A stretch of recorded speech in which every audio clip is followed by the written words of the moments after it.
Well, thank you everyone for sticking with us, and thank you everyone on Zoom. We were going to start with a question from Zoom today. Alex Calabrese? There he is.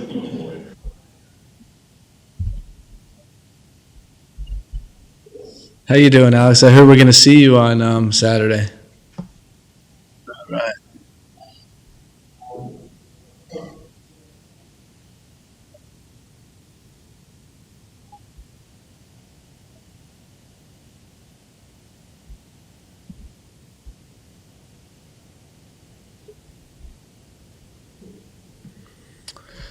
For us, it's the same as always, business as usual. We want to go have a good performance, really focus on the performance side of it. That's what's going to be most important. I think if we can do that, we can get the result that we need. Having said that, we know New England is going to be wanting to end their season well. We know it's their last home game. We know that they have had a disappointing season. They want to make things right by trying to win their last game. So all these factors are at play. But for us, it's really just focusing on our performance.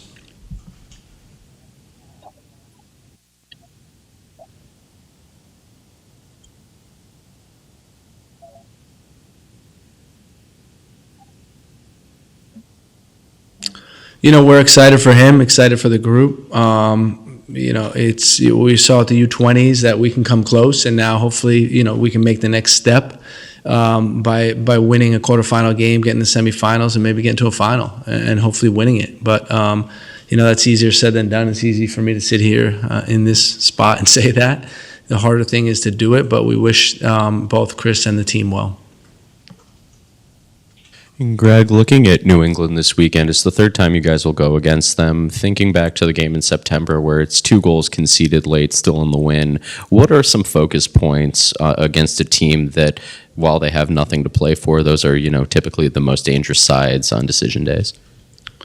They have quality. We know they have quality up top. They have, good midfielders. They have a really good playmaker, good players in wide positions. So, obviously the goalkeeper and, parts of the back line are really good. So it's it'll be a difficult game. It's like every game in Major League Soccer. You can't take any game for granted.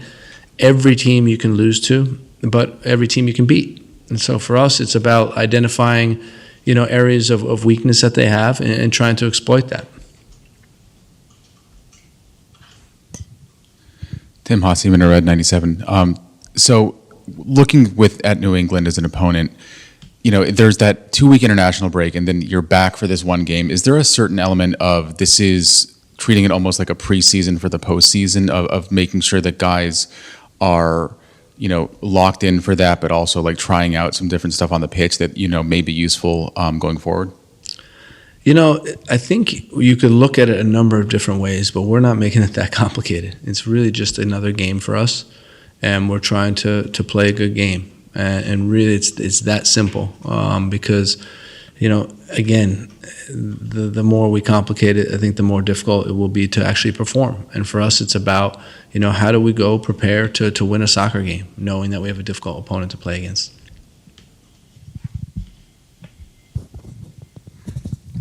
Alex Campbell, CHGO. Greg, aside from all the unknowns of Saturday and all the soccer of it, how excited are you and your staff, and do you want the team to be for what comes next? Obviously, you'll take care of business as best you can on Saturday, but then you get to this, kind of this entirely different animal that is the playoffs. Just how excited are you? How excited do you want the guys to be that when they get to that spot?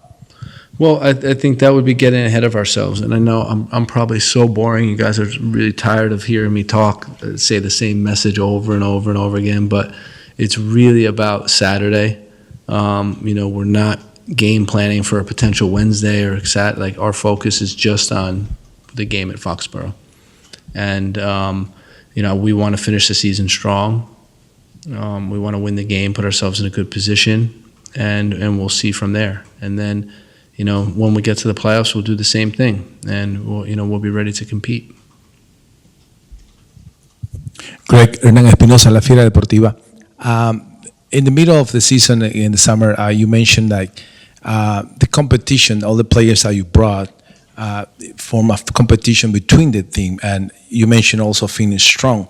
You see this team going strong into the playoffs. And if you have any updates, any injuries. We have, knock on wood, no injuries besides Andre, which is, still a shame. But, when I look at training this week, if you put, an A team against a B team or you mix up the teams, it's so equal and everybody's competing at a high level. And that's what I've been most excited about. We can easily pick, 18 starters for this game. That's how competitive training has been. And, our job this week has become really difficult because a number of players are doing a great job. So what we know is we're going to disappoint some players, but we also know some players will have the opportunity to prove us wrong when they get subbed in. So there's a lot, a lot to take in after this week of training. We'll go to Zoom real quick. Jim Alexander from Real Talker.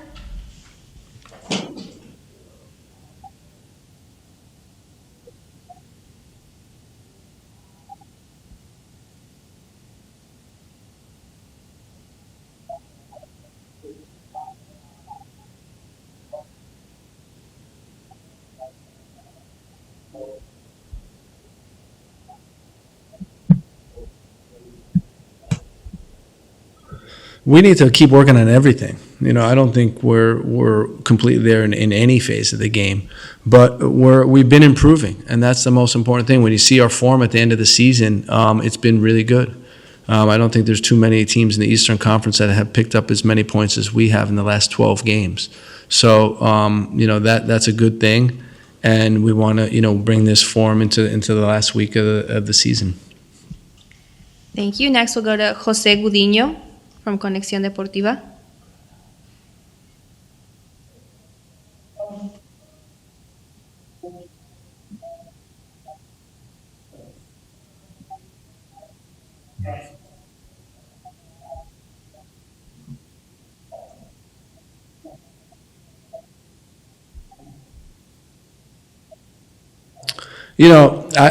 I just am really thankful for the fans. We hadn't had the home record that we would have liked this year, but they were always behind us. And I actually think that the last game was the best game in terms of the atmosphere and then the fan support and how loud they were.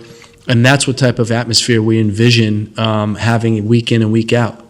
So, I want to thank the fans. They've been behind us all year, and we're really glad we were able to deliver, this bit of happiness, and hopefully we can deliver some more.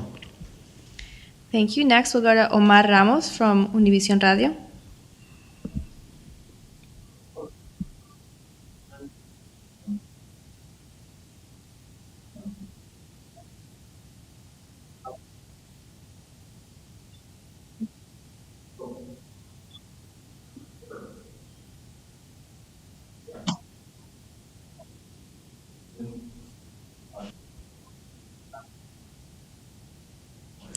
Yeah, I don't usually comment on, on the performance of other coaches. That's not my style. I leave it up to you guys to do that. What I would say is that, coaching profession is difficult. And, I know, the conflict sometimes when an assistant coach, takes over for the head coach. And, it's never an easy situation for all. But, I would probably leave it at that.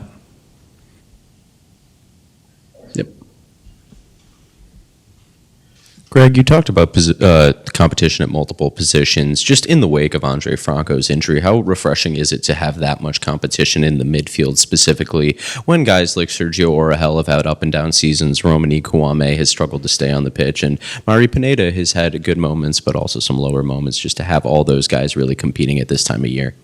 We need that. We need bodies. We need guys that can come in and do a job. And I think compete in training, keep the level of training high, and wait for their opportunity. But all of them have gotten opportunities this year, and some have been on the field more than others. But we appreciate all the hard work that the group's been doing in this last couple of weeks.